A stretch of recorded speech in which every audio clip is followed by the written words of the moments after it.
Combat Live. Fabulous. Oh my days, oh my days. I hope the general public is still out there. Let's give people probably time to jump in. Oh, there it is. Here we go. Is that your phone as well? All I can hear is bing, bing,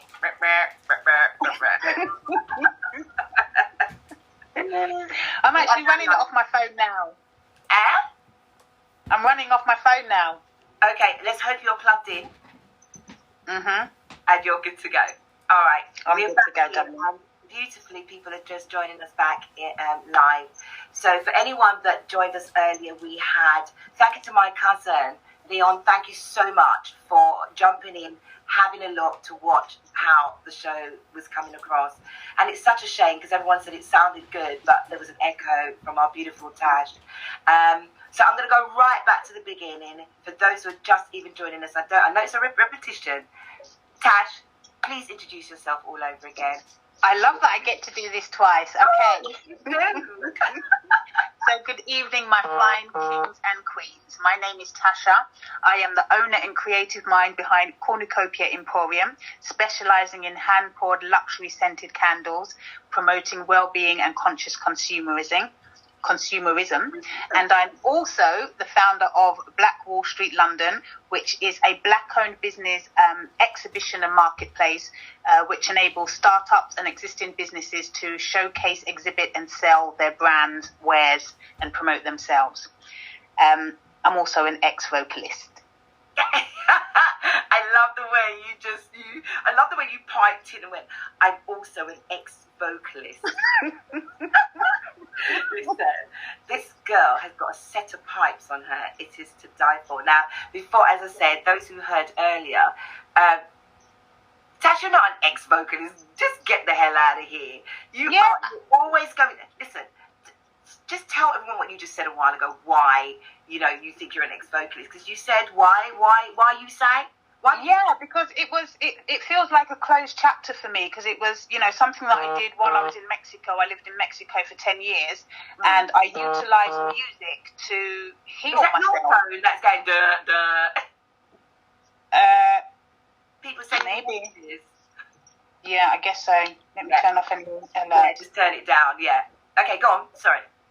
Yeah, so it was, a time of healing for me. I utilised music and sound to heal my soul, I guess you could say, and it feels like a tick box. I feel like I've done it, and I've moved on from there. But yeah, like we were saying, it's in the DNA, it's in the family. But what do you mean it's in the DNA in the family? You were saying that... Yeah, well, my mum, back in her day with my Auntie Joy, they used to sing. They've had a couple of singles out. And, I was saying before... Well, hold on a minute. This story just gets even better. Well, one of probably their most famous was probably Clica Freak. Oh. And, they were just divas in their day, and... Are you kidding me? Yeah, absolutely. And like I said, for us as a family, it's just the norm for us to get the mics out, have a couple of games of Ludo and sing our hearts out. Yeah. Like the video that I saw when you said it was one of your auntie's birthday or something. Absolutely. And the harmonies that was coming out of this, that you guys put out there was truly amazing. So it's like there was like 4 of you that was singing at the same time, including Kim. Yeah, that would have been me, myself, my sister Kim, and my cousins Leona and Cassie. Cassie goes by the name of Queen Harmonies. And Cassie herself, she has a couple of tracks out. Hey Mr. DJ was one of them. And wow. Yes, she's doing great things. She writes for other people. And yeah, it was just something that we've been brought up on. Music is, the food of love, and, we love to sing. Okay. So it looks like it's... So now someone says, unless this is old, Tasha's got her speakers up too high. It's a common issue with echo. Oh, is it? So it's not really me then? That sucks. It really... No, you're fine. As long as... Louis, send me back a note, but it's saying it's that your speaker's high, so it could be just where your speaker was high and it's just giving an echo back. That's probably why. But I think we're sounding a lot better than before, so I'll check in the room and just see to the guys, is that better? and they can let me know. But I'd like to think that this is a lot better than we were before. So everybody give me a thumbs up and let me know if this is a lot better. Moving on then. Someone's just commented. Yes, thank you. Yes, we are in and we are live and we get it. We got it. Thank you, guys. Thank you. Right, yes, thank you. So now that you've said that you're a singer, but you used it to heal, you decided to go to Mexico on the back of singing. Was that yes? Or is what made you do that? Hi again, Phil. Well, the backstory to that was my trade was a croupier. I used to deal blackjack, roulette, poker in some of the most prestigious casinos in London. Oh wow! And the norm for that is that you normally travel with it, so you go and work on the ships and travel the world. So as a baby, as an 18, 19-year-old, that was my vision. I wanted to use my my skill, my career skills, and travel the world and see the world and work. But as it happened, I had no sea legs to work ships. So my first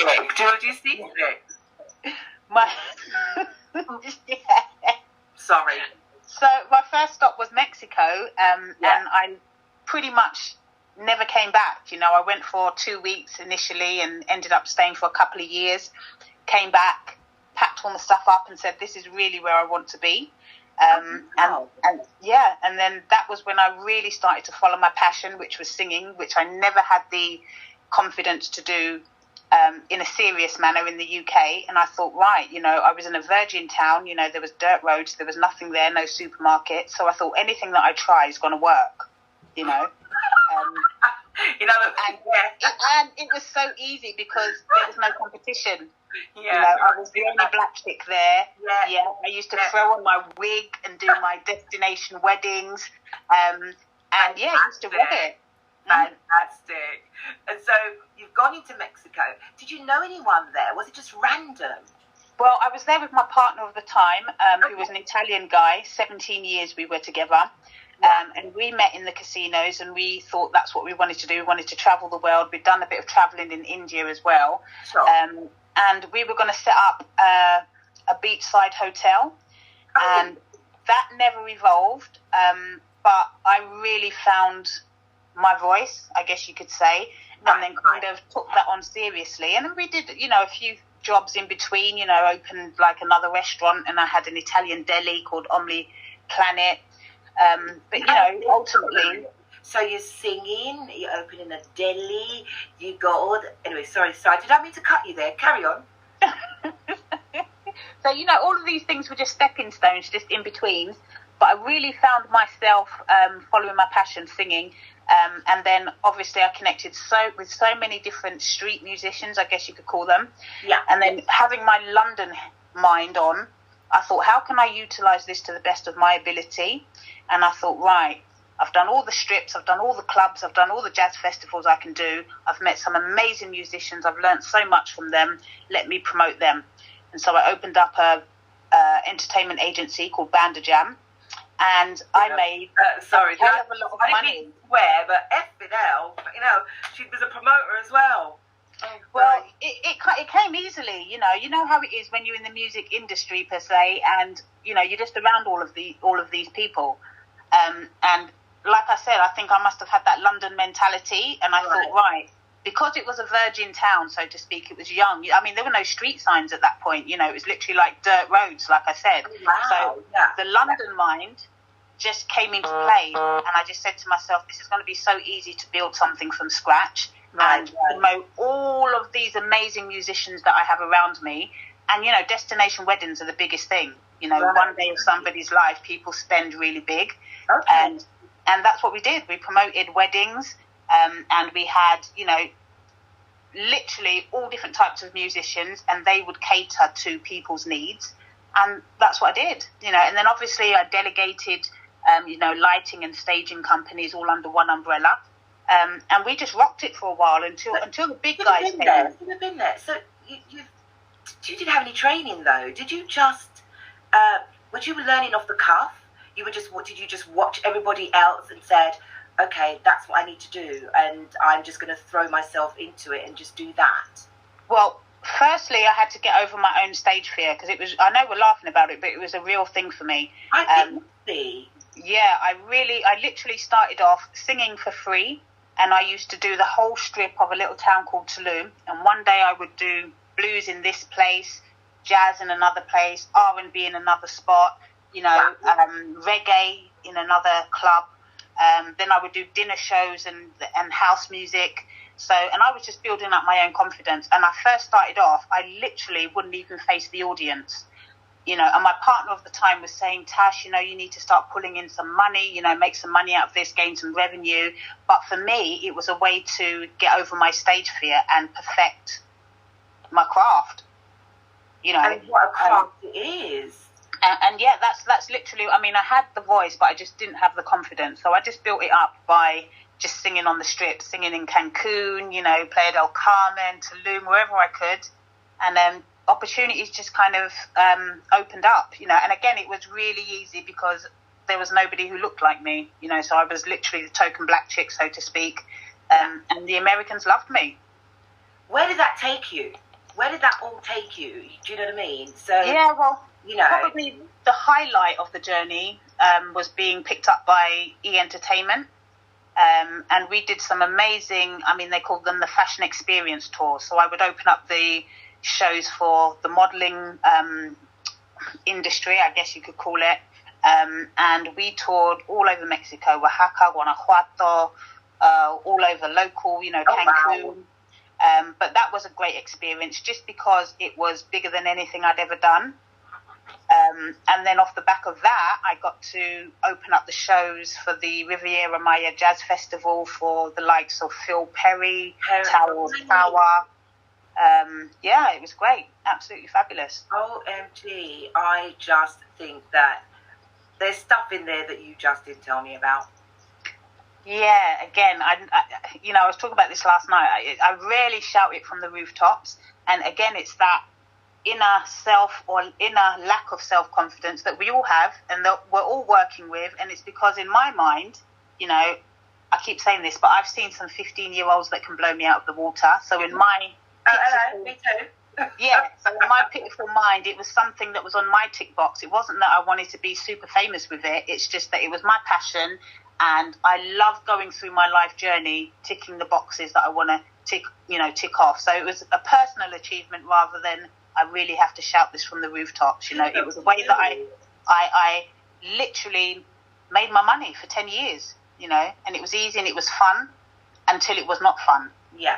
Because obviously when you say it wasn't fun, what would you class as wasn't fun? And you don't have to, if it's that deep, then don't. No, listen, we are talking real talk here. Yeah, so let's be transparent. I was called standing in my truth, baby. Right, so being transparent, with the entertainment industry comes the drugs. Yeah. So if you can imagine everybody who's coming to Mexico, they're coming to party, they're coming to celebrate something, and it's all incorporated with drugs. So for me, I used to smoke so much weed. It was such a norm for me. And it just went hand in hand with the music. And then obviously from the weed being Mexico, the coke came into play, cocaine, so that was a big thing for me. And being honest, I absolutely loved it. And it was never a problem, as in I was never a junkie. Yeah. But it got to a point whereby... It's part of the cycle, isn't it? It was a norm. It was a norm. It really is. It really and is. I had so much fun with it, but it got to the point where work wasn't... There was no differentiation. It was just one big cycle. Party. It was just one party, wasn't it? Yeah. Yeah, and as you mature, you get older, after 17 years of being with this guy, who's great, it was like, I need to try and find myself, like I was lost. And my reference was also, I was saying this to a friend last night, my reference is that I went there and I was seeing people after 10 years walking around like zombies. And I was one of the lucky ones who got to recognise that and say, you know what, let me take a step back. And I tried that. And to do that, I actually had to remove myself from the whole situation. And I made a huge life change. And that was that, you know what, I don't want to smoke weed anymore. I don't want to do coke for fun anymore. The music thing, I can tick box it, and it's got to a place where I honestly feel that I've achieved what I wanted to achieve, and I'm ready to let it go. But most importantly, I felt that to move on, I needed to just let go of all of that partying stuff. And we all do it. We experiment as kids. And we have fun with it. I smoked weed back in the day. I've never had the fortune or misfortune. I think people used to see me out and think, yeah, she's done coke. Do you know what? I've never tried it. I've never ever tried. And people would stand up and say, have I lost her? Where's she gone? I'm here. Tasha, where you gone? I'm here, baby. Oh, right. So just as I'm about to say blah, blah, blah, blah, blah, Tasha's lost, I think she either dropped the phone. I'm here. This is definitely not a Gremlin day. But, she's coming back. Is she there? I'm here. Is she there? Let me see if I can bring her back. Can you hear me? She's just messaged me. She has just messaged me. Are you there, Tash? I am. Can you hear me? Bring yourself back in. Let's try again. God, I was just getting to the juicy, nitty-gritty bits of her having, talking about... Can you hear me now? Hey! Hold on, let me just do my party dance. Hey! Hey! Hey! She's there. She's there.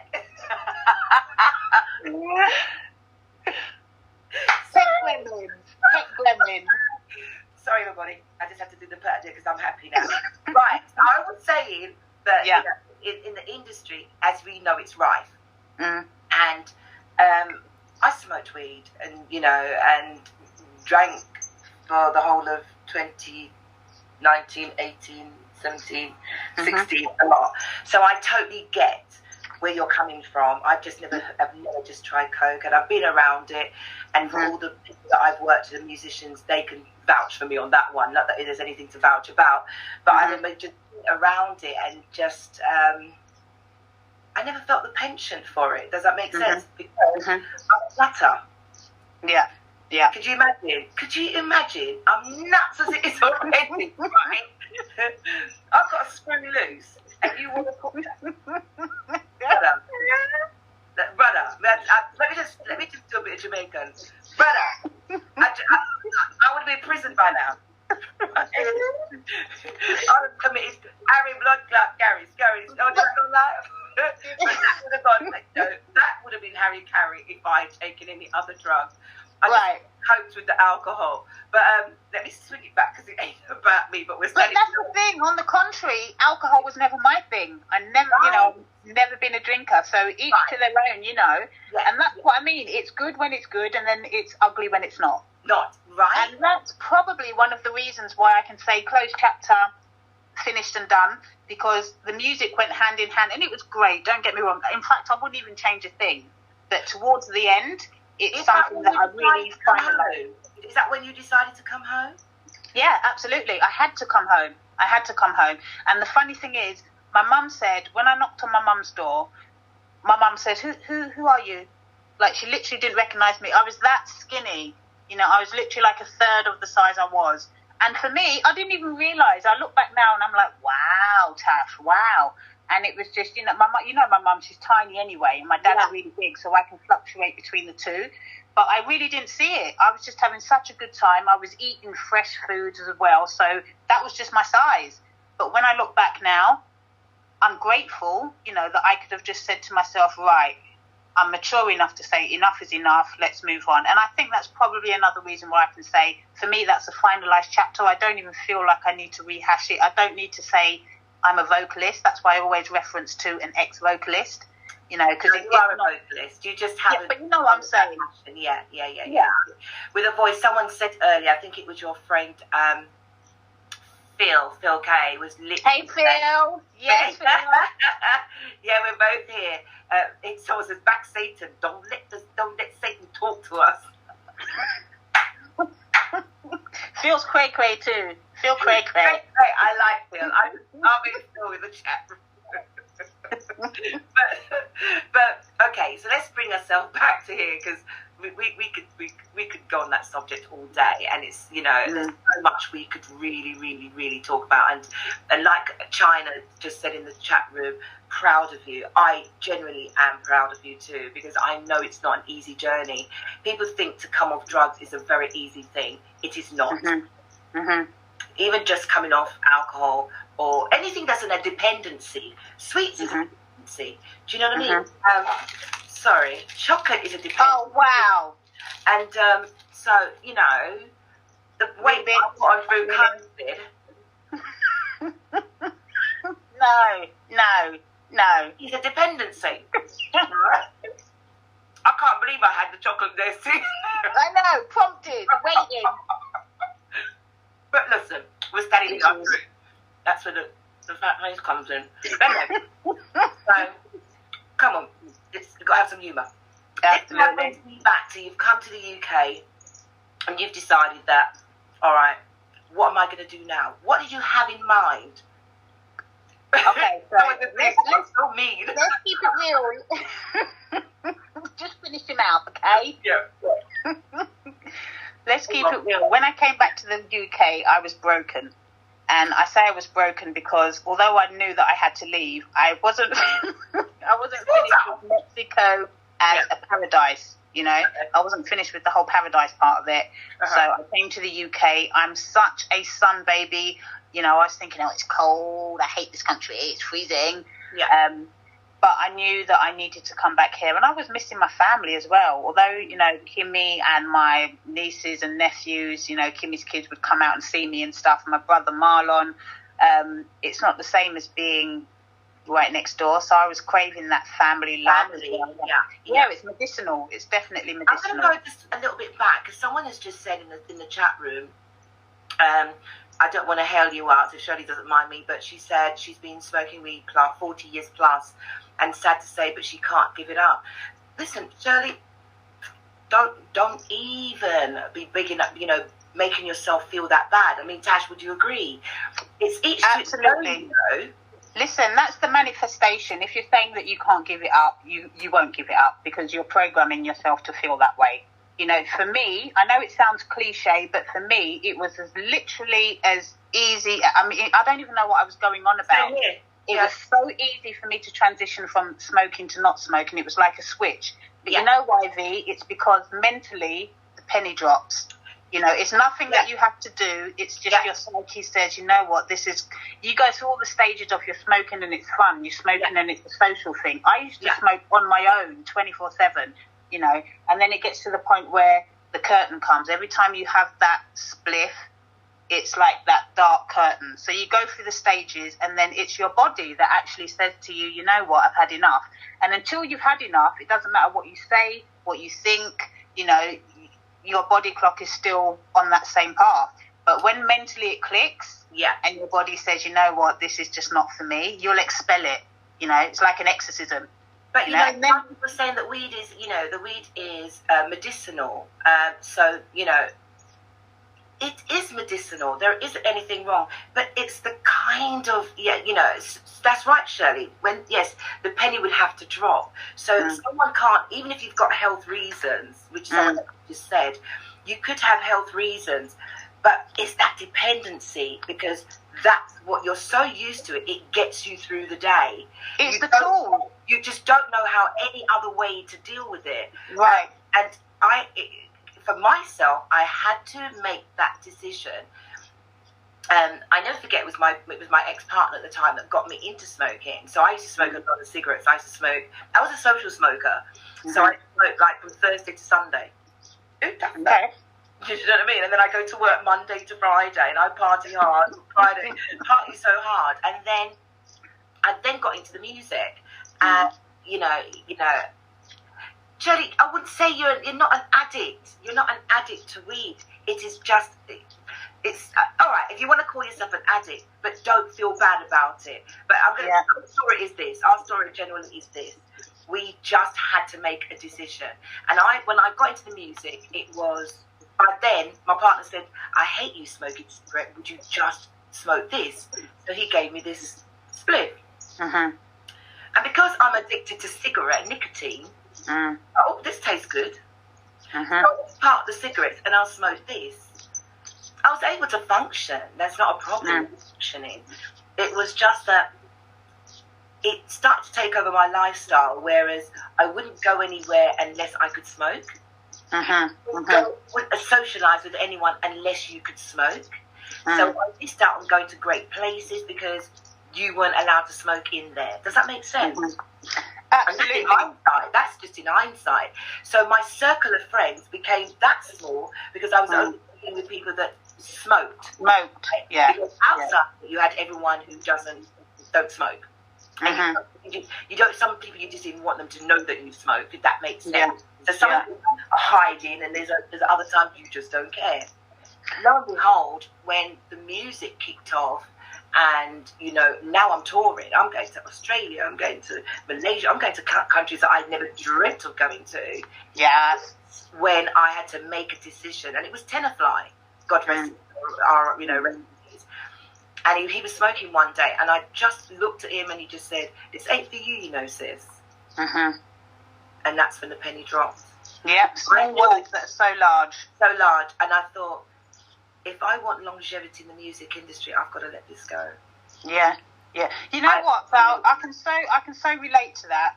I think what the lady was saying beforehand about being addicted, I had the problem is when I wanted to finish and I wanted it to be over, the addiction was there. So it is an addiction, Yeah. But also it's that, for me personally, and I hope maybe that it's the same way for her, is that I was using weed as a tool.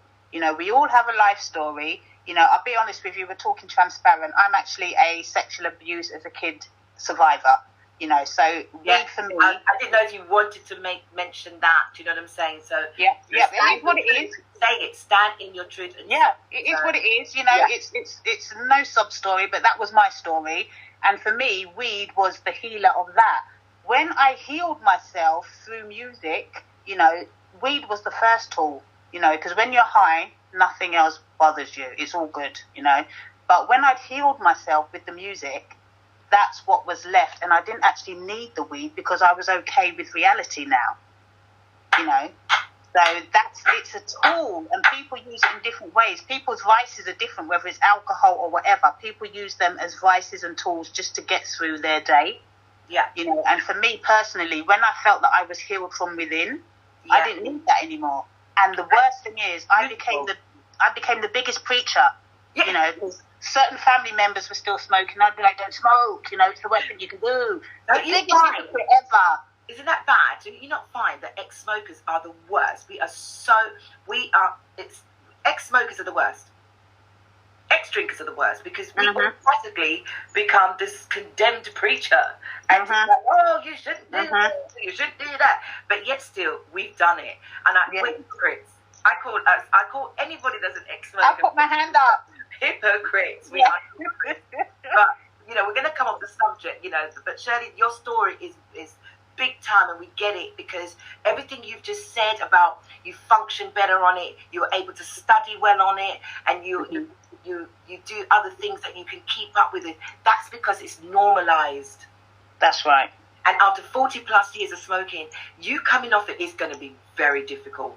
But I'm not here to tell you that. I'm just, it's that's your story, and that's my story, and that's Natasha's story. So no matter what we think about today, it's down to each individual.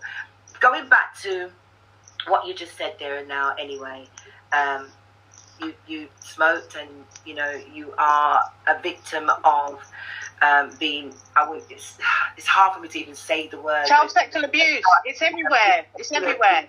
Yeah, it is, and it breaks my heart. It just really breaks my heart. And if your story can help someone else out there, and truthfully, I don't even want you to even go in there. It's not that. Just not that. But that's something else. Yeah. You've come back to the UK. You've linked up with your family. Just give me a little bit of background about your family. Without So I've got a great family. So I've got a mum who was a single parent, tiniest little thing ever, and there's 4 of us. So I've got my younger brother Shaka, who's a rebel. I've got my older brother Marlon, who's actually ex-boxer. Yeah. Yeah, so we used to, back in the days, Schoolboy Champion, he was absolutely amazing. And he went by the name of Marlon Mr. Sensi Thompson. Yeah. So you can see where the weed comes into play. Right, Marlon Mr. Sensi Thompson. Yeah, that was my mum's name. My mum named him. Yeah. Or my sister, one of the two, or maybe both. And I've got my oldest sister, Kim Thompson, who is my mentor in so many ways. In fact, we are just collaborating in regards to Black Wall Street, London. So don't go too far. We're going to talk about it. Okay. So there's the four of us. Right. Don't be spoiling it. You know the four of us. Come on, don't do that. Come on. Yeah. So there's the four of us and my mum, and we were born and bred Londoners, basically. I think everybody barring me is still living in London. And yeah, we had a blast. I mean, we were brought up around the boxing world. York Hall was the second home for us, and that's what I think kind of kept us as kids dedicated and off the street, so to speak. My mum was very strict, and my brothers were into boxing, and we followed as a family, and that was us for a long time. Oh, that means really long time. Saturday to see Master Knowledge, then, yeah. Trust me, that brother is a character within himself. I thought I was a character, but he puts me hands flipping down. I don't know how. I'll be honest with you, I don't know how I'm going to interview him. But anyway, let's go back onto that one. He's going to go like that. I'll be like this. Nothing said. Do you know what I'm saying? So I'm dreading that show on Saturday. Do you know what I'm saying? Wow. Yeah. But no, so your family, you say. So. Yeah, and I know Kim. Those who don't know, I know Tasha through her sister, Kim Thompson, who's truly amazing. Do you know what I'm saying to you? And we were saying before that's how you and I met. My sister introduced us when you were amazing enough to gift her a personal chefing birthday party. Not even a birthday party, it was just the three of us. Kind enough to invite me in. I think I might have been over from Mexico then, I might have come over from holiday, I think it was. That's right, yeah. And I remember her saying to me, I said, look, I've got this surprise for you, blah, blah, blah. And she was like, what is it? I said, look, just get dressed. And then she messaged me, says, can I bring my sister? I said, yeah, no problem. And I had to ring up the chef. I goes, oh my God, we've got another mouth to feed. You know what I'm saying? But he did it at his home, which was beautiful. And I found the photos the other day. So, Pass them on. I should do that. Yeah, and the food was amazing, but that's literally how we met. And I remember, my sister, she's got such an amazing background of friends. I mean, she knows everybody, and they're all bona fide friends, and I used to envy her because I moved around so much, and I was such a recluse in myself. I mean, I know a lot of people, but I don't home in on a lot of people. And I used to sit back and I used to just be so envious of her. I hope you're watching, sis. Oh, I don't know if she's I haven't. I don't know if she's watching, but because she knows so many people, and I remember thinking, I wish I had that background where I had so many friends, and I got so many associates and people that I know, but not who you can invite to dinner. Invite to your house. So. She's a big part of my life in regards to being my mentor. I was talking just last night to a couple of friends. Actually, it was the catwalk movement, Andrea Corbett and Chantel Clark. Andrea's really good. She's used to run. She's the 2015 women's bodybuilding champion. Yeah. Something again that she doesn't shout from the rooftops. I went to a couple of her classes, and when I left, I decided that I was just going to eat chocolate. Listen, this is what I'm talking about. The inspiration. The inspiration on ground level is so real. There's so many people who have inspired me. I mean, I went to college with her. I went to my first Salt and Pepper. Yeah, my first Salt and Pepper concert was with Kim, Doreen, rest her soul. Oh, rest her soul, yeah. And me and Andrea. And she has inspired me from a distance, watching her and her life story and her mental health issues and her coming through the other side in such an amazing way. All these people on ground level. Yeah. So inspiring. We'll set it up that I'll get her onto the show in a couple of weeks. Because that's how I found her. Because I remember her story was on Facebook and I thought, Jesus. And then she started to run these classes in in Chingford. Mm-hmm. Sorry, people, I'm slopping in my mouth. Terrible. Right. Great. Let me take a slurp as well then. I'm actually doing this for TV quality. I don't have chocolate. I'm lying. She had it right there, Pete. Right there. Anyway, so let's go back to Shirley. We'll give you the details later on. She's asking that she'd love to have our names to follow us. I'm Valerie Maxfield and this is Natasha Vigille. So we are honoured that you're actually sticking in the chat room and talking to us. Absolutely. What you see here is actually what you get. There is no airs and graces. We just try to keep it real, and that's why the show is called Standing in My Truth. And I'm a fidget like hair and so I'm moving around, folks. But let's go back to Natasha. This is really, anyone who knows me, my shows are never ever straightforward. I try to humanise and get everyone to feel comfortable. So I'm not going, well, why do you not do this? I'm sorry, I'm not like that. We, as I said, we want to. Unscripted. We want to feel good when we're telling our story, and I want people to be able to feel comfortable listening in. So anyway, Shirley, I really appreciate it. We'll come back to you. We've come this forward, and you've met Andrea, and you've decided to put this all together. You've come back to England. When did you decide that I need to make a change, and I now need to make a business? How did that come about? Right. So having a creative mind, it's all over the place. So I have so many ideas that are sitting on the shelf, or I'm trying to put my fingers in all the pies. So I decided that I need to bring it back home. And to do that, I needed to create something that was going to keep my mind occupied. And I've always had a love of, the senses, sound, scent, sight. I was saying again to Andrea last night, for me, traveling was the best experience you can give yourself or anybody around you, because you just get to learn so many different things. Everything is put in perspective, and you get to see how other people do. Yes. And when you can amalgamate all of those global inspirations into one thing, it's fantastic, but you have to be able to do that. So I knew, along the way, due to my background, I've always been doing my homework on myself, and I knew that to settle, because I was unsettled, because in my mind I'd left paradise that I wasn't actually finished with, but I needed to get back to me. Yeah. So I decided I need to hone my skills and crafts on something that is going to keep me occupied, that's not just going to be a 5-minute wonder. Yeah. And that brought me to candles, because scent evokes... really? And it's not just about candles, it's all about scent for me. The senses, yes. Yeah, and it evokes memories, it evokes emotions.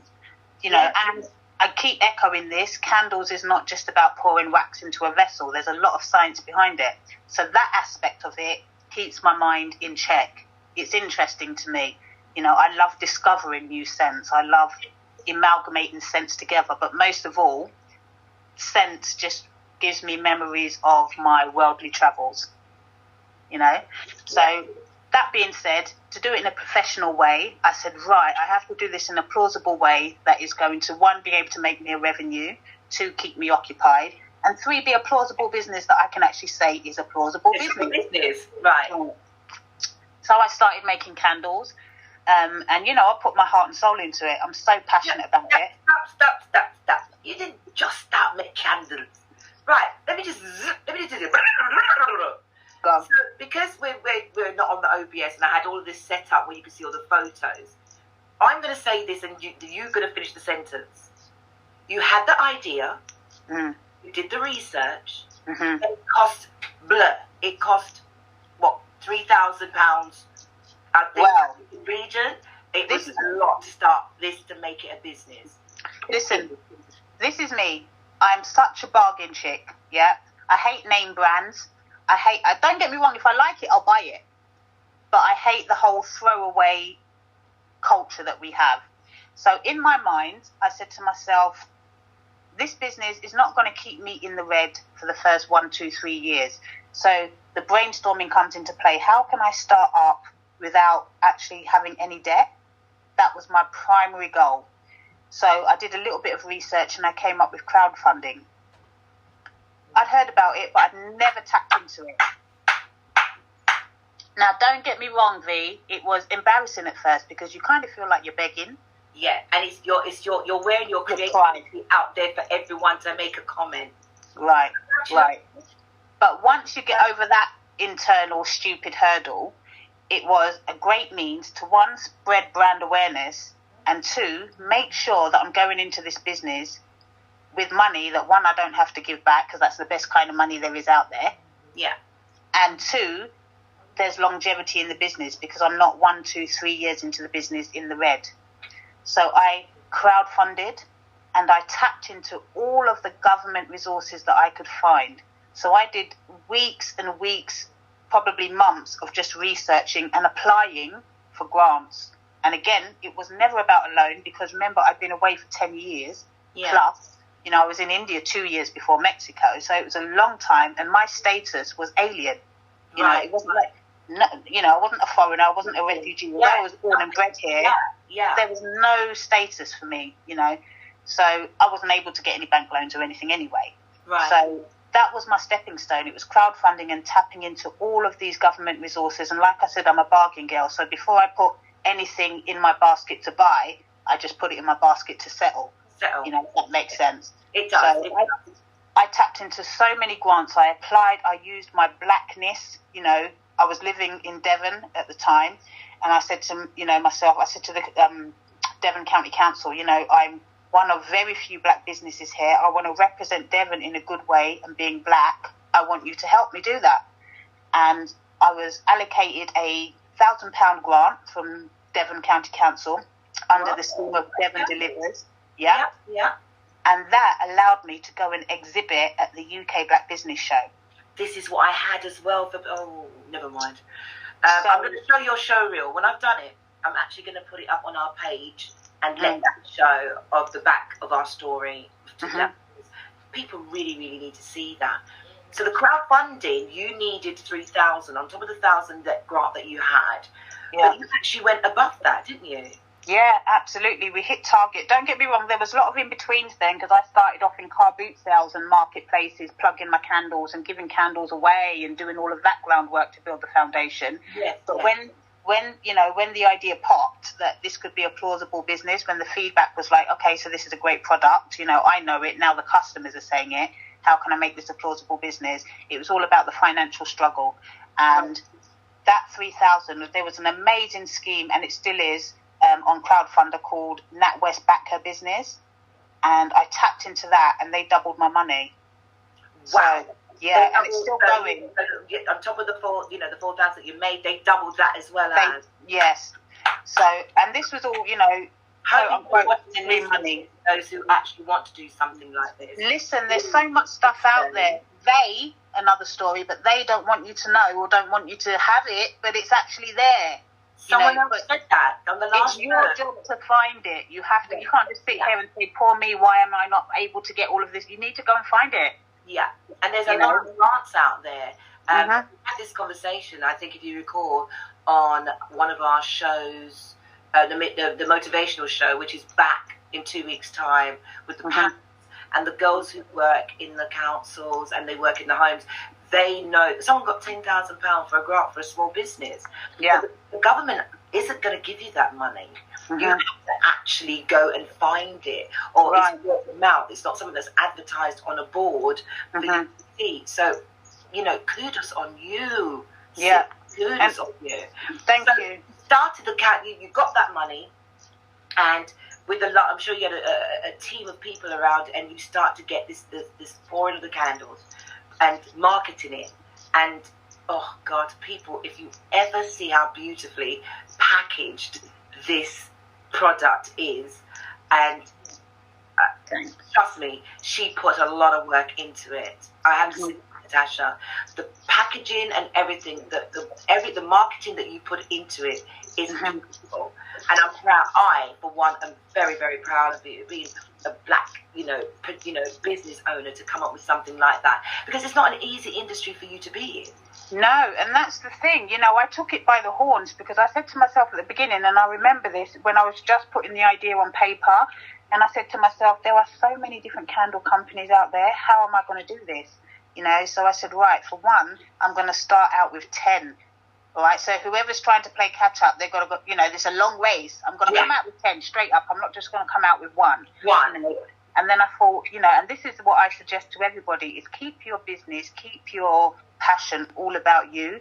You know, there's no need for you to try so hard and gimmick and think, okay, what's on trend? If you keep your brand and your business as your own life story, nobody can touch that. You know, nobody can touch that. Absolutely. So how do I incorporate that into candles? Well, I'm thinking of my global inspiration. So I'm thinking of the moments and the roller coasters that I was up and down. You know, I'm thinking of my candles have to have a character. You know, so every single one of my 10 cents, they have a name. And that name is going to mean something different to you, but it's a part of my journey. So I start off, you know, with I've got my harmony, I've got my tranquility. Enough said. You know, I was going through those motions. I've got the obvious, the yin and the yang. Yes. You know, and that was about me, because I've been a dark person and I've been a light person. Light person, yes. Right? The shalom, you know, says it all. But actually, shalom is a shop in Mexico that I helped open with a group of friends as well. And that's part of your journey, and those things brings that to you, so you're sharing that. Right. And then you've got the melanin. So I've got amber noir, berry noir, and black rose. You know? So I was incorporating, and you don't have to try hard then, because it just comes naturally to you. You know, when the ideas was there, I was just like, right, this just feels like a glove. You know, it fits. And that's where it started off. And then just thinking how scent evokes memories as well. When you put that all together, it's an amazing journey. You know, some people say, what would you suggest? It's very relaxing as well. It's even though it's your journey, you know what the journey is. But it is relaxing as well, because once that candle is lit, and you know that it can put you in a meditation state, which is where we, you know, right now is what we all need. You know, you started this product up just before COVID, and you know, so there you are. You've pumped into it, and you did your exhibit down in Devon, and 2019 you got to exhibit, you know, over a few different places. Well, the UK Black Business Show changed my whole business world. It certainly did. It propelled you.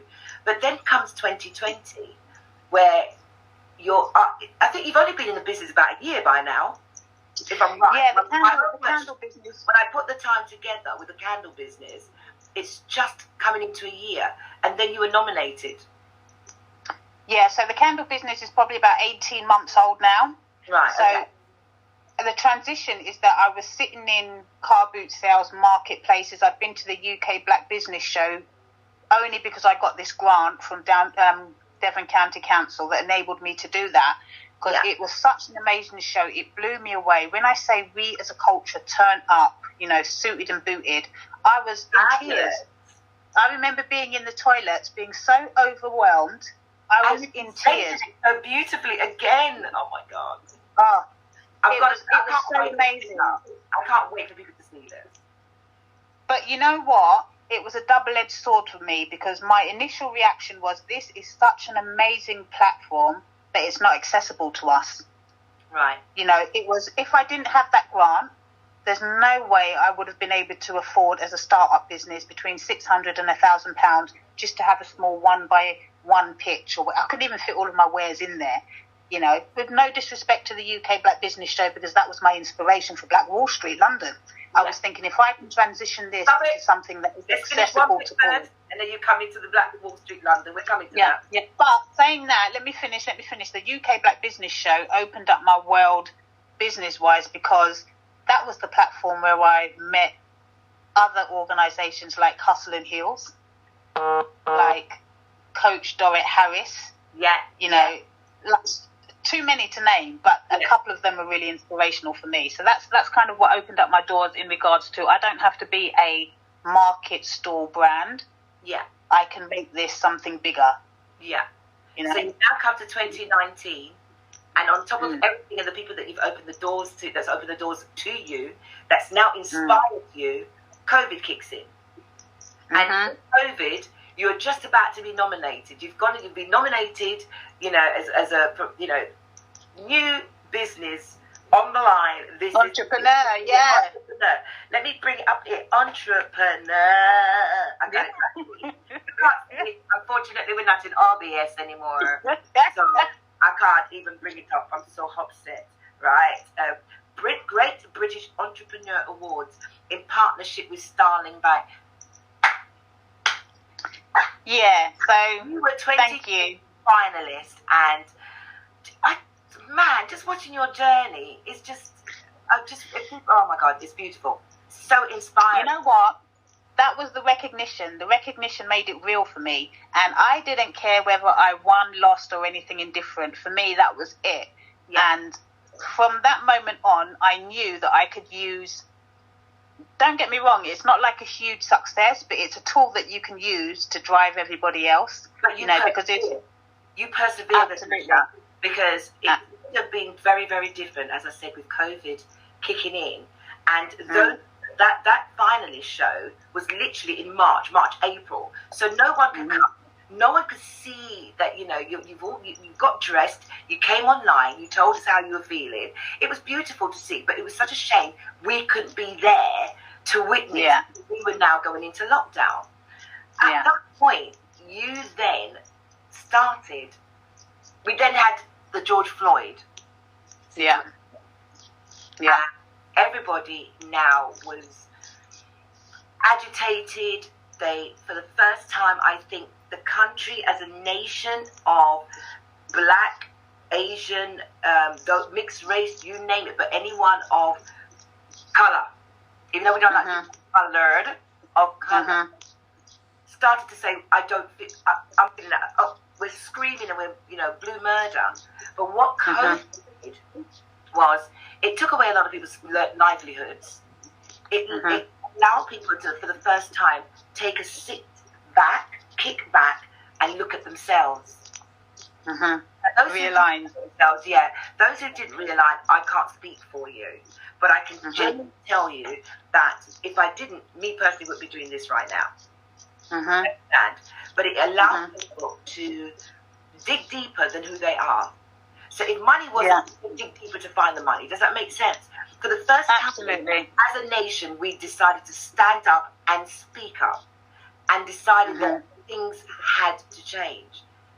You know what, allow other people to change it for us, but you used the opportunity, started a catalogue of all black-owned businesses. Why?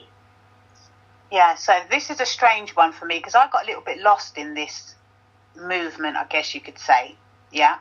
So, as you know, my family are all colours of the rainbow and everything in between. Yeah. And I was so tired, as I don't know anyone who isn't, who doesn't have a black family member or white family member or someone in between. We're integrated, yeah? Yeah. And I had such a hard time. In hindsight, it's really weird because, I'm living here in Devon, and I was so infuriated. I did my trips. I went to march in Reading. I came down to London and I did a few marches. Yeah. And I found myself getting lost in the cause that wasn't even a cause. I think a lot of us, Yeah. And again, for me, it's another conversation, but consciousness is a whole different level. We don't have to march for our own consciousness. It's all within us. And so I did my little bit. I wanted to stand up and be counted. But it didn't make sense to me. It really didn't make sense to me. And I thought, 1 in a million, yeah, that's great. I can march all day long. But what really upset me was that it was, I took videos, and you'll see on my Facebook page a couple of posts of the marches I went on, protests or whatever, peacefully, of course. And it was all kids. It was all babies out there. Yeah. And I remember sitting there in Trafalgar. Where were the adults? Yeah, and I was sitting there in Trafalgar Square, and I was thinking, my God, look at this. This could be my little niece or nephew. It's a beautiful thing, but at the same time, it's such a sad thing. These kids should be at home drinking, having fun, having sex, going out, doing homework. And here we are still. And I realised the diversion in what was happening. It's the divide and conquer still.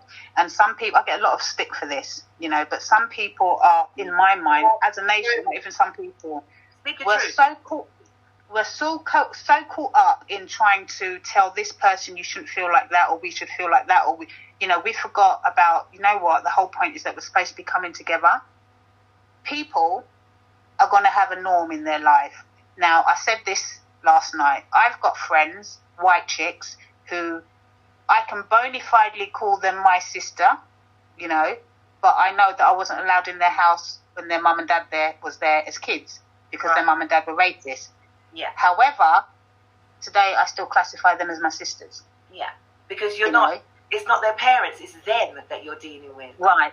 Big difference. And in my own mind, I think if somebody's born into racism, or if that's their norm, as black people, we're trying to march our way and sing our way to freedom. Why are we trying to crush that? You know, if somebody wants to be racist, let them be racist. They're the ones who are missing out. Let them get on with it. And the diversion is, you know, my partner's white. And the diversion is, I got so angry at one point because I'm saying to his dad, and they're Jews. Imagine a black and a Jew. Yeah? And I remember saying to his dad at one point, I'm so tired of you asking me how I feel as a black person or how I'm supposed to be explaining what is going on. You know, it's a diversion. Let's just live together. Let's just go on. So coming off of the streets and stopping all of the marching, in my mind, I was like, Tash, get back to your consciousness and what can you do that is really going to make a difference? And that's all it was about for me. I'd had this idea sitting on the shelf because I'd been sitting in car booths and marketplaces and brainstorming and thinking, wow, this would be lovely for black-owned businesses, you know. And it's almost as if the wave, the climate, not the Black Lives Matter movement, because that was a learning curve for me.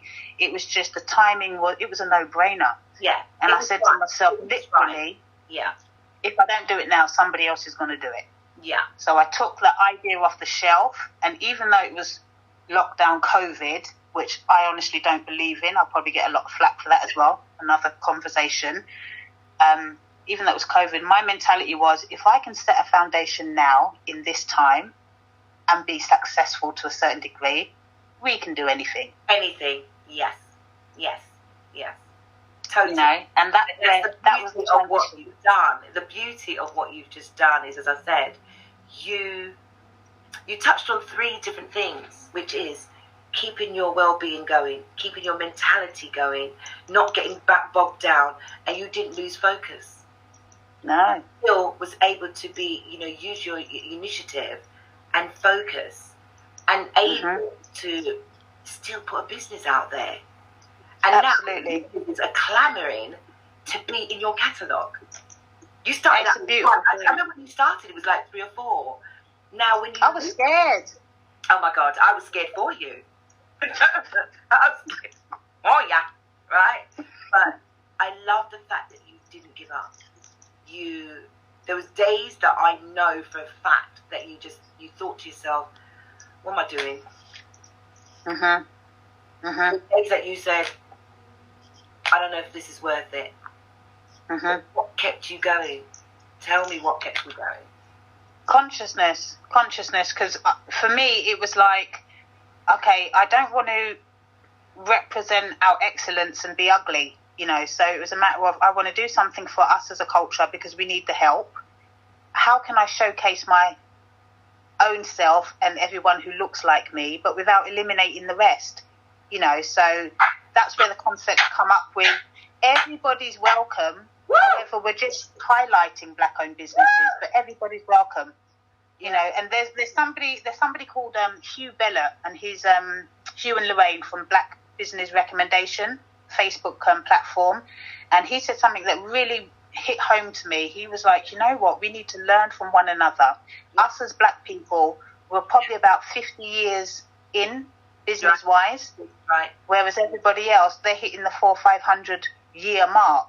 So we'd be foolish not to try and learn from one another. You know, this is time that, man, you've got so much time on your hands. I'm not saying you shouldn't watch Netflix. I'm not saying you shouldn't have a downtime. But there's so much time on your hands to say, I want to try this. Now, there's nothing wrong with failing. You know, there's so much about social media these days that you can easily build a business literally from Instagram. You're an influencer. The problem is, are you going to influence rubbish? And what's the longevity of being an influencer? You know what I'm saying? Yeah. So I'm not knocking anyone who's out there doing makeup tutorials. For me, I love it, but I don't wear makeup. And I'm not saying that because, I'm not. I just don't wear makeup. right? You'll get Same. So there's great people would sit and have 20,000 viewers knowing how to put makeup on. Good for you. There's about another 50, 70 people doing the same thing, all trying to do the same thing. I think that what you've done, you have taken it as. Sorry. Emotive just said we don't have as much time as we may think. You're damn straight, sir. The problem is, are you going to influence rubbish? And what's the longevity of being an influencer? Do you know what I'm saying? Yeah. So I'm not knocking anyone who's out there doing makeup tutorials. For me, I love it, but I don't wear makeup. And I'm not doing that because I'm not. I just don't wear makeup, right? You'll get same. So there's great people would sit and have 20,000 viewers knowing how to put makeup on. Good for you. There's about another 50, 70 people doing the same thing, all trying to do the same thing. I think that what you've done, you have taken it as. Sorry. Emotive just said we don't have as much time as we may think. You're damn straight we don't. So if you don't have that time, why don't you use it wisely and just try something different? And that's where she hit the nail on the head. We haven't got that much time, and that's why collaboration is also so important. Absolutely. There's a fear within our culture. That when you have something, you have to try and hold on to it because we haven't had anything. So when we do get it, it's mine. And you come up against anyone? Right, we're really going into this now. So you've started your business. Have you come across people whilst you've been starting in this up? Because from what I know about you, everything about you is with love, and you've got such a great spirit, and you're very spiritual. So the people that you're tapping in, you can get their energy straight away, which is the beauty, and that's a good thing, especially for the things that you're doing, because you're taking on a lot of energies and you're taking their business to promote their business for them, but on your platform. It's your platform, it's your catalogue. But at the same time, have you come across within this where people have been, standing in my truth, very snide with it, literally want something for nothing, and they're happy to take as much from you, but not realizing that if you work together, there's a bigger picture. Have you come across anything like that? So I've come across that, but in a different type of context. It's more to just do with fear.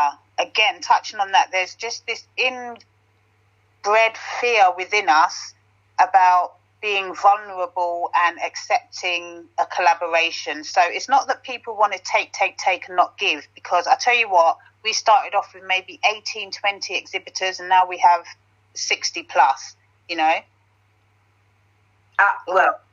60 plus, considering that when I first saw the first 5, is a dream for some people. It's a dream. That means you are doing something right, Tash. You're doing but something. It's never been that people wanted to take. I think there's been throughout, especially with the original exhibitors, my first 18, amazing. I'm talking about Aqua Closet, I'm talking about Uptown Yardie, I'm talking about Tia Wilson, I'm talking about Dragons and Daisies, I'm talking about Fit Me Clothing, I'm talking about La Ebony, I'm talking about Accessories. There's like a handful of them, who saw the vision. Sisters Seasoning, Cebu's, Drink to Shrink. Yeah, I saw Zachariah Caterers and amazing. They saw the vision, so it was literally, they started off on ground level with me, because there are so many yous, me's, I's and we's sitting out there with the same vision, the same dreams, and we just needed that. Listen, Black Wall Street London isn't a new concept. I'm going to keep it real. It's not like, hold on a minute, this is my thing. There are so many people who've been doing this, but the timing has either been wrong, or it's that fear of collaboration whereby you have to recognise that Black Wall Street London wouldn't have been anything if it wasn't for those first 18. Okay, I'm going to say something else then. So when we were going in the middle of this whole battalion around June, and everybody wanted to, we were that group that everybody was in, black-owned businesses, and we all ran in there, because I got so many lovely items and blah, blah, blah. There were some fraudulent people in there too, but, I won't blah, blah, blah. But it was a really great concept. And I think everyone started to brainstorm, and you had from Swizz, who else was there? From So Solid. Dags, who's a really great friend of mine. He's on the show in a couple of weeks. So everybody wanted to do this Black-owned day thing. Black Pound Day. What I don't understand is, and educate me, I might be wrong, is I just felt that there was so many people trying to do this Black Pound Day. I couldn't understand why everyone just couldn't come together and just do one Black Pound Day to make it more viable. Let people understand that it was more of a unison. What I found was 4, not just 1, 4 different sanctions that was all not speaking to each other. Some were having it all on the same day. Some was having it the week after. And so this whole revolution of Black Pound Day seems a waste of time. I'm not being funny. Listen, I'm keeping it real. I completely agree with you. I was so upset, and I'm going to speak my truth right now, seriously. When I first started this, I was inspired by Black Pound Day. Swizz, as far as I know, is the founder. And if you look on the website, I even say in honour of Black Pound Day. Yeah, so I'm showing my respect. And I reached out to Swizz, and I don't know whether I got caught up in the noise, but in my mind, I'm on the same level as you. I'm like, you know what? I want to be blurting out from the rooftops what he's doing with authorization in Birmingham, and I'd love for him to be promoting us. If somebody's doing it in Luton, I'd love for, all of us to be saying, and the next one is blah, blah, blah, cohesively. What did you get from it? Did you get a response? Nothing. I reached out to him a good few times across all different platforms, even went to agents and stuff, and you've got to swallow it as humble pie because, each to their own, and he's doing what he's doing. But it's the competition. Again, it goes back to the fear. I truly believe there's even some people that I've reached. I'm disagreeing with you. It's about... I do feel it's fear. It could be. It's fear. Yeah, okay. You think it's fear. I think it's ownership, and that's just how some people are. Greed. And greed. And it's like, I need to be the name behind it. I need to be the one that gets the recognition for it. And I don't care who wants to curse me off on social media. I don't care who knows him from who don't know him. But, some people still have a chip on their shoulder, right? So I don't care if you were in So Solid. You could have been on Jesus's Bible, as far as I'm concerned. Well, what a great platform. In my mind, that would have been a great platform to help. Right. And this is the thing. This is something as a culture we forget, in climbing the ladder ourselves. It's like we're stepping on heads and necks ourselves. The hypocrisy of it is real. It's tiring. And I'm not, this is not a disrespectful rant for Swizz, but I was like, right, this guy has a platform that he can, but then again, the other thing is you've got to bring it back home, because when you think about it, in my mind, Black Wall Street London was everything, but nobody else can see that vision. Yeah. So in one way, I think, okay, you got to bring it back home. Let's just do that. And you got to just try and lead by example. It's even right now, I have a big issue about shouting things from the rooftop. I still do, and it echoes in our first launch in September. We did it at the factory in Dalston. Bless the factory, Turkish family, Mehmed and his factory opened up their arms to us, because we were finding it really hard to find a venue that wanted to accept just the Black-owned business part. Yes. Yes. And it was just an amazing feeling. I've gone on a tangent. I can't remember what I was going to say. You were saying about and keeping everything together, and then now you decide to keep it. You see, I'm listening. No, that's it. Sorry, you were listening. What I was saying is, like, in keeping everything quiet within myself, if you look back to that event, there was nothing about Black Wall Street London. I had a banner that was made by the amazing Patrick White from Combella, and that was it. I didn't have any Black Wall Street London or anything, because in my mind, although I was Black Wall Street London, coming from that marketplace myself and being an exhibitor, because I sell my candles at my events. you know. But I wanted it to be more about, I wanted it more to be about, like I said, the Dragons and Daisies, the Fit Me Clothings, the Coens, you know, the Acon Fashions. I wanted it to be about all of us collectively. And I said to myself, you know what? I'm not even going to make any banners. I'm not going to put Black Wall Street London all around it. You know, so it's a learning curve for everybody, you know. And so in regards to Swiss, I have to bring it back and say, well, you know what, Tash, you can only lead by example and keep doing you. And hopefully at some point we can amalgamate.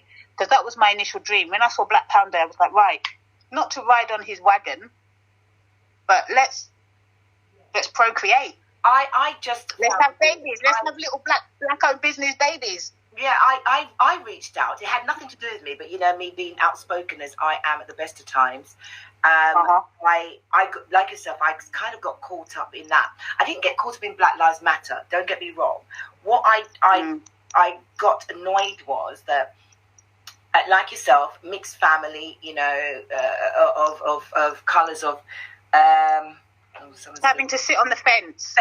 And, you know, I didn't feel that I need to sit on the fence because I've got, you know, Italian mixed race nieces and nephews, and I had to think, God, I wonder how they're feeling with all this going on. You know, I've got Asian, I've got Chinese in my family, I've got a mixed family. And so what I didn't appreciate was people literally saying people that I knew, as in white people, that are so close to me, and the things that were coming out, I was like, Jess, I never knew you felt like that. But you're saying stuff to me. Is it that you think that do I portray differently so you feel it's comfortable to talk like that?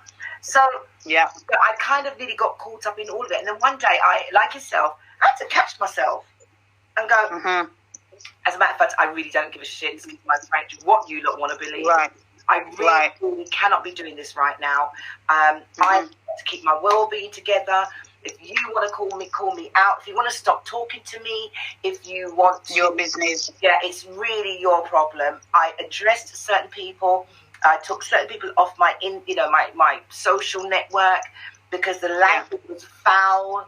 I wouldn't go around, you know, calling a white person or Indian person by those names. And so I had to say to myself, talk to people the way that you want to be spoken to. So I don't need to put up in political conversations.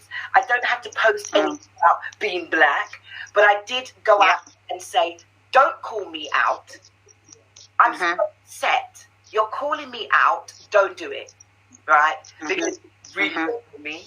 I will eat you for breakfast. And unfortunately, I know my personality might come across like, but I'm far from that. I'm totally far from it. To be fair, as my mum said, you just a little pussy girl. But, you know, I'm a bit of a gobshite at the same time. So I did the same thing, right? And I reached out to Swiss. I reached out to Dags and I said, guys, I really, and I was literally trying to talk to them. There was just nothing. And I said, you know what? If it's the power you want, that's why we fail.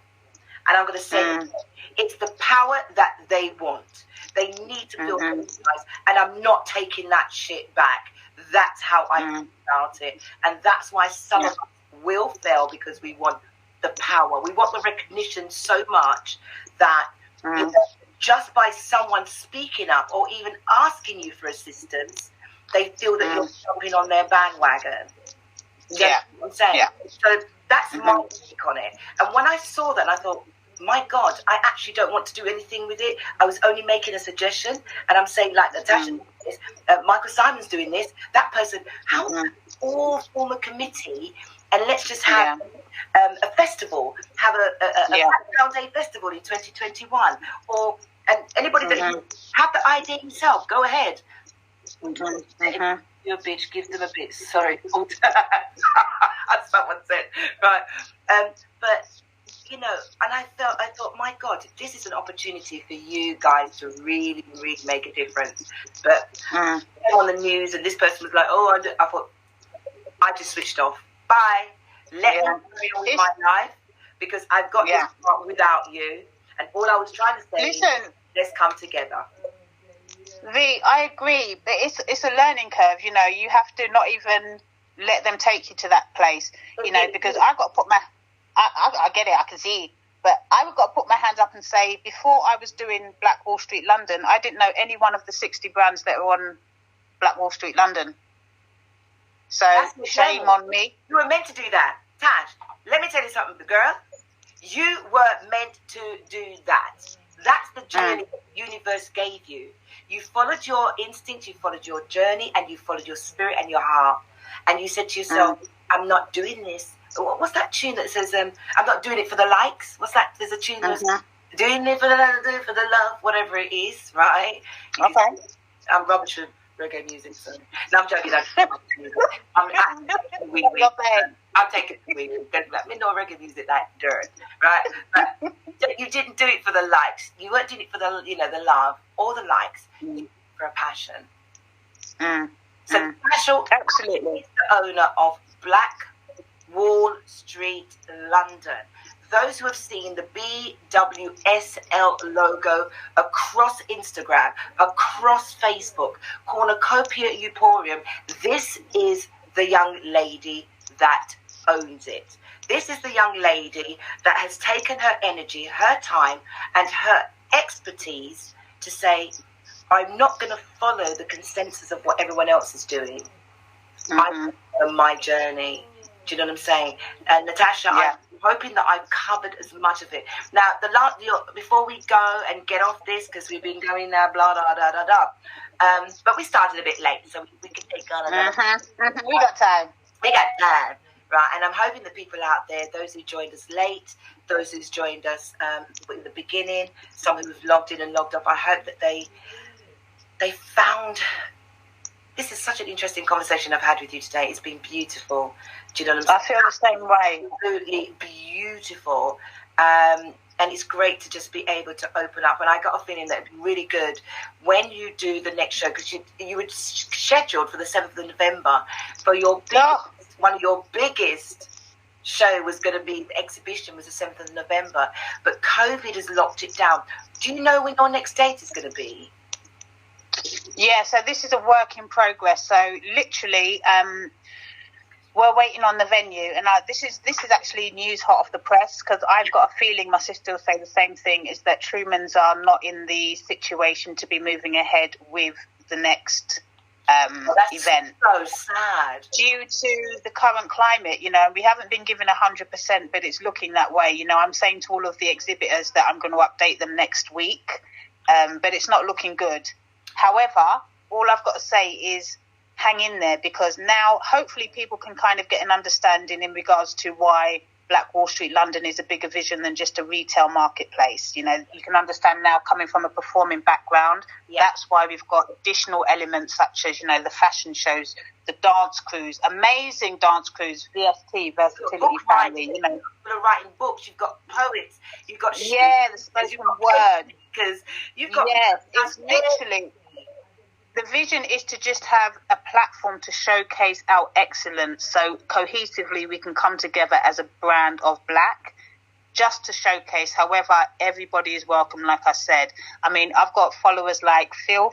Is Phil K still on there? Yeah. Now, Phil K is cray. Phil, you have been a diamond in this book. Yes, Phil is like the little white lady who's trapped in a white body, but she's really Black. You know, and she has put some amazing artists my way, so I'm so grateful for that. And again, our slogan is United We Rise, and I really feel that Black Wall Street London represents that in the best way. All I can say is I'm so grateful to all of the exhibitors. I wish I could name you all. I'm talking about the original exhibitors and the newcomers. I've got the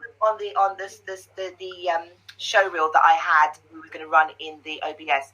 As I said, I promise you faithfully, it is actually here now, and it's done, and it's ready, and it's rock and roll.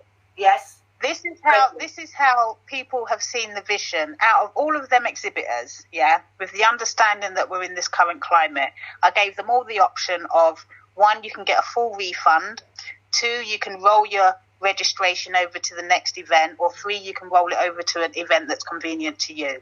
And I can say probably 90-95% of those exhibitors are still on board. And Tash, just let us know when the next one is is up and running. So this means more than anything else. You know, it means more than, are we actually going to be able to pull the next one off in December? Are we going to have to wait until the new year? But just that recognition of knowing that we're still in it to win it, and the unity, united we rise, is there. It's amazing. So, I don't know. I'm not sure. I tell you what, Trina is lovely. She's in Ireland, and she's a designer. She's not black, she's white. I think she should be part of this. She's amazing. And I don't know if she's still watching. What's her name? It's Catriona Matthews Channing. She says, I would attend to what sounds, because it sounds exciting. And I tell you what, she does the most amazing garments, wings and things like that. And she's up in Ireland. Wow. Great designer. So I will put you guys in touch. What I want to say to the general public is this. As you can see, your venue is up in the air. If anyone knows of a venue, or... Please. So Natasha's not begging anybody. This is me saying this on behalf of Natasha, okay? Because her exhibit is huge. You've got 60 people going to be in this massive warehouse. And we've got the additional elements, They even have a boxing exhibition in it as well. If anyone knows of a warehouse that, I think I might know of one actually, but me and you would talk.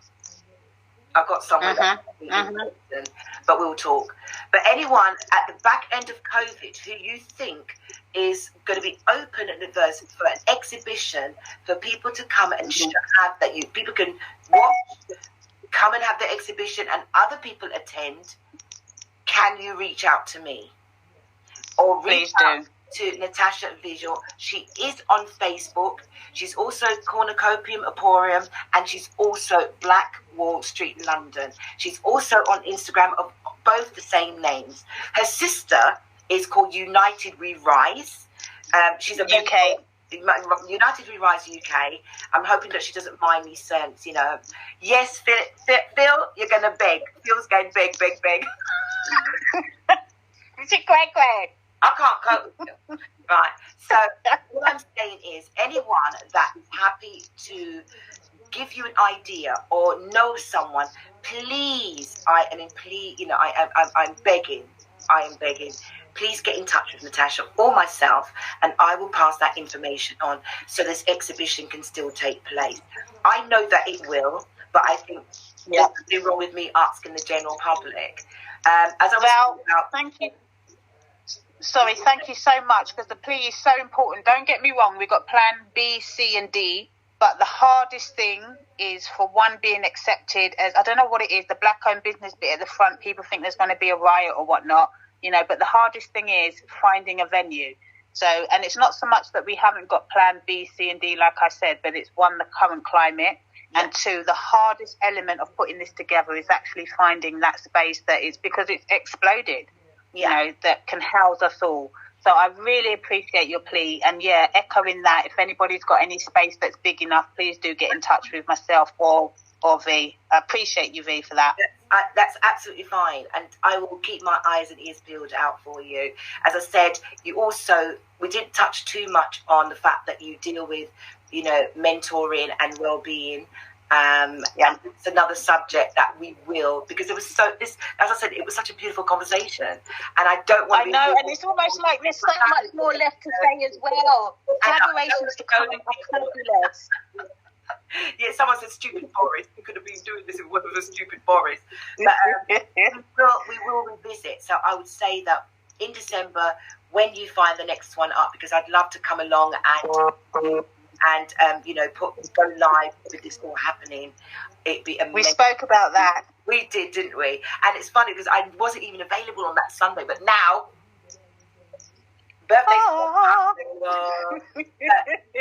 everyone that tuned in via Facebook, YouTube, Restream, Twitch, I hope you all show my lovely Natasha some love.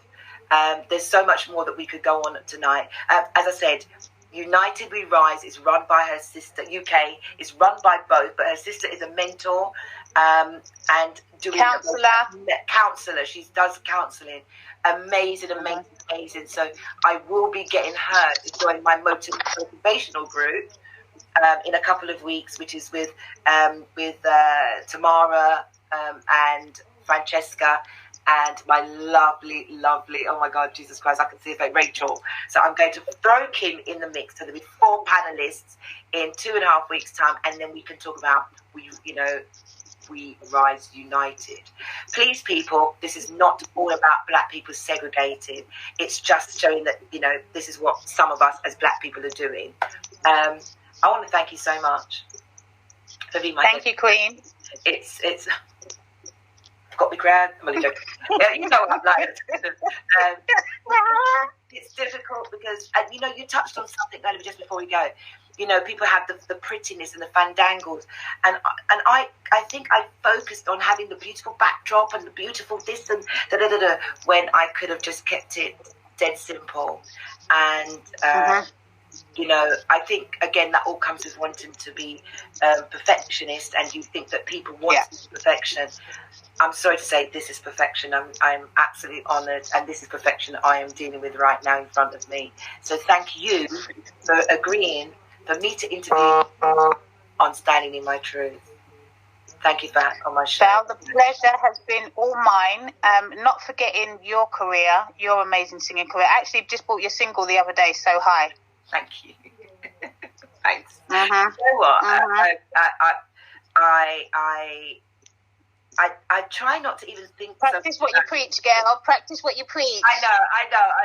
But and when I started this, and I don't want to go into too much of it. When I started this, I was scared myself. I was worried that people thought I was coming on there to sing. I didn't know how much people were going to take me serious. They still don't take me serious. They don't know what my show is about. And I know that I'm always going to get that. But if I can convince one person to listen to another person's story, that's beautiful. I'm happy.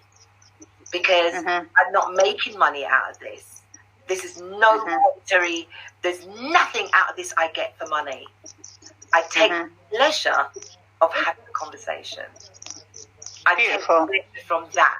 And I can now finish, and I'll grab my bottle of water, and I'll go and get my laptop and put on my Cody box, and I am good for tomorrow. And then tomorrow it starts all over again. I then have to do my research, and and I'm ready for Saturday. So my time now is literally reaching out to different people and saying, I'd love to have you on my show. You don't have to be famous. It's not about being famous. I decided to go with the people that are making a difference. I decided on ground level. At ground level, and those are the people. So I know you said to me about the music. I try not to bring up that I've done music or I do music and I have a band. Even my band members are like, what's going on? And I said to them, I've been doing music for 20 odd years, and I've been around the world, and I don't need to tell people this is what I do. I get it.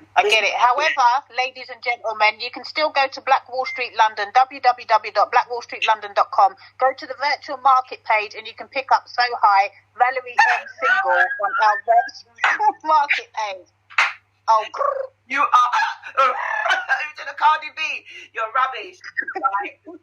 I've got the music out there. Whoever likes it. Who don't, all I'm saying is I love doing this. This is my passion. It's what I've always wanted to do. I knew that I wouldn't succeed as a black presenter on ITV or YouTube or one of them chores, whatever. So I decided to start my own, and your connections are real. Yes, Queen, your connections are real. So my connection is, thank you. Thank you, baby girl. Thank you to everybody in the chat room. Thank you to everybody on Facebook and my other Facebook page. I've got too much damn page. How many pages have I got? All the pages that everybody is logged in. I am still learning, by the way, folks. Right? So don't be killing me. But love you all. Love you all in the chat rooms. Natasha, what do you want to say to you guys? Final words? Yes, big loves to everybody. United we rise. One love, one people. Universal blessings. Peace. Yay! Bye, everybody. See you on Saturday. Let me start again. So coming up on Saturday, we have Spencer the Spirit Theron, the boxer who can talk to the world, wicked punter. He's on SPN, MTK. Wait, is that the guy who's like buff right now? Yeah. No, the buff one, that's Kell Brooks. He's fighting on Saturday. Yep. Kell Brooks. That's the one. She goes, I'm waiting for Saturday. Sorry, baby. She said the one that's buff, you know. I love it. So Kell Brooks is fighting on Saturday. So yeah, I've got Baron coming in. He's called Master Knowledge. He is amazing. So he's coming on Saturday. So now I've got to really Tash, if you think this was hard, I found this quite interviewing you. He is going to pulverize me more than anything else. So I have to say, I think I found somebody else that could talk more than me. But can I say Saturday? Anything else? Next week I have the wonderful Elvin Fox coming on. It's still Movember, so anyone that's still doing the moustache for prostate cancer, I've got him, and I'm probably going to have 2 people joining him. Not probably, I do know what's happening. But the whole program next week for men's health, prostate cancer, and Movember. I hope the general public would join it, because too many people, including very close to me, and I'm not going to say, has been found with prostate cancer. It's shocking. We don't know what to do about it. It's a whole new learning curve within our family. So I'm saying we are going to be talking about that next week, Thursday at 7:30. So join me. But in the meantime, can everyone please give a big love up to my wonderful Natasha, and we're peace and out. Thank you, Queen. Love you.